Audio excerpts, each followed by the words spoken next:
Okay, so hello, my name is Ireneusz Skrobiś, I'm a lead developer at Selleo, and you all know me. And I prepared a really small presentation about how to introduce a new developer to the project that you are working on. And how many of you joined the project that was existed before? Because, yeah, a lot of people. So this is a presentation not only from my perspective as a lead, but also for the rest of the company. So we will have agenda that will take 4 topics. The first one will be the new developer. This is the most important thing, I believe. The next one will be the team. But we also focus on the client a little bit and also on the project itself. So let's start. A new developer. Okay, so I remember like 10 years ago when I was, junior developer, when I came to the company, I had to join the project. I remember that I was really stressed about it. And it was challenging for me because I didn't know how to code well. I didn't know the team. I didn't know the client. Everything was new to me. And, maybe some of you also expect that thing. So what do you do when you can see that a new developer on the team is a little stressed about this? So first, I know this will be cheesy, but just ensure that everything will be all right, because it will be. It always is, I believe. And let's move on.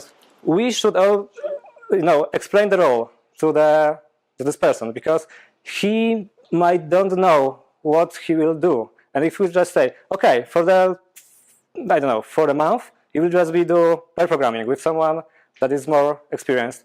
You will do only maintenance job, and I will always QA your job. So, it's easier for him.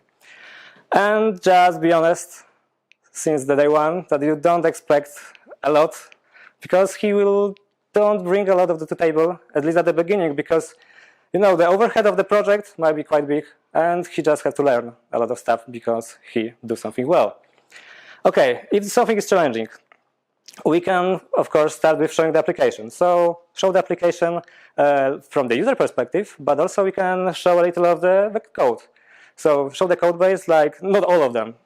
Not all the code base, but maybe some fancy stuff, maybe some the core components of the application. Just show something. Then when you're giving a task to someone, try to explain it really, really well, and try to show some places in code base that already exist and can help. Maybe you are adding the feature that is connected to something else in the application. Just show it. Maybe that this bug is in this area of the code. Just show it. Okay, do pair programming. If you are able, just do it. I believe this is the most important thing when you want to teach someone about new practices, your practices on the project, for example, about the product itself. It's really, really great. And start with the small tasks. Ideally, if you can do it in the different area of the project, because he will learn a lot of places at once. And if you can see that someone is doing great, then just give a big solo task. And I think this is important. At least it was always important for me that I did something big, something great on the project, because I can feel like I'm the part of the project. So I want every team member to have let's say, ownership of some part of the system. Of course, all of the team can change it and fix it if necessary, but I have one owner. For example, Wojtek is owner for my chat, Tomek is owner for PayPal, and Mateusz is starting to working on the other payment solution, so I have 3 owners on my project. Okay, so that's all about the new developer. Let's move on to the team. And we should explain the changes, why we are adding a new person, because this may vary on the project. And for example, we might add someone because client is not happy with us, that we are too slow. Or maybe the client just have a really tight deadline and just needs more people to do it. So, information is the king always, so just have to understand everything to the team. Ask for help. If you are not able to do something, for example, you are not able to do mentoring, just ask someone from your team. Maybe he will be ready to do it. And schedule pair programming sessions. As I mentioned before, this is really important. And for me, when someone new is programming with my developers and me, it's creating some kind of the bond between the developers, and it helps to the new person is more eager to ask questions or even, give us an input. Maybe he can see some wrong in the application and we can change it. Thanks to that we are doing pair programming together and we spend some time. Okay, and this is something that we usually neglect with the clients, and this is not really good because we have many types of clients. One of them are like Antony Sastre is a person that is technical and he knows everything about introducing new person to the project. But the other clients may think like this. Okay, so I have more people. Yeah. So I have bigger velocity. More tasks done, and this is what he thinks, and this is wrong. This is wrong at the beginning, of course, but this is wrong in so many places because we are doing pair programming, okay?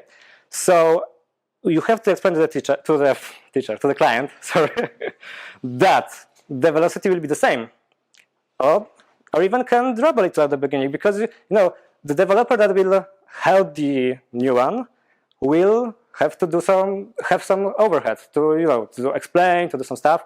So yeah, and the more important thing for me is that the number of tasks done concurrently at the beginning will not change because of the pair programming. So you should explain this to the client and just tell him about, for example, I don't know, for 2 weeks we will do pair programming sessions, so we will not see any much in the backlog that is faster or anything. But after that, the velocity will be higher. Okay, and the project itself, I think that everyone knows what should be there, but I will state it anyway. Should be easy to install. So it's really nice if you have documentations, even if there is some kind of copy and paste to comments to the console, anything, just do it. Should be easy to run. So I believe that we should have working seeds. And seeds are important in many ways because firstly, it's seeds are database, but also for me, this is the first place where I want to see, for example, what kind of user do we have in the system, what are the roles, permissions, etc., etc. And unfortunately, in many projects, the seeds just doesn't work. And this is because at the beginning we are using seeds a lot, and after that we have database on the development, and we just forget about this. So maybe a solution will be to actually add some small test that will be checking if the seeds are working. And the last thing, the application should be well tested. I mean, I really enjoy the moment when I push the code in my new application and then something else breaks and I can see it. I mean, this is so cool because I'm almost certain that I probably will break something, and then I can see this error just broke up. Then it's awesome. Okay, I know what to fix, and it's just great. So, just to sum up, the introducing a new developer to a team is not only about new developer, but also about the team, client, and the project. Thank you very much for your attention, and live long and prosper.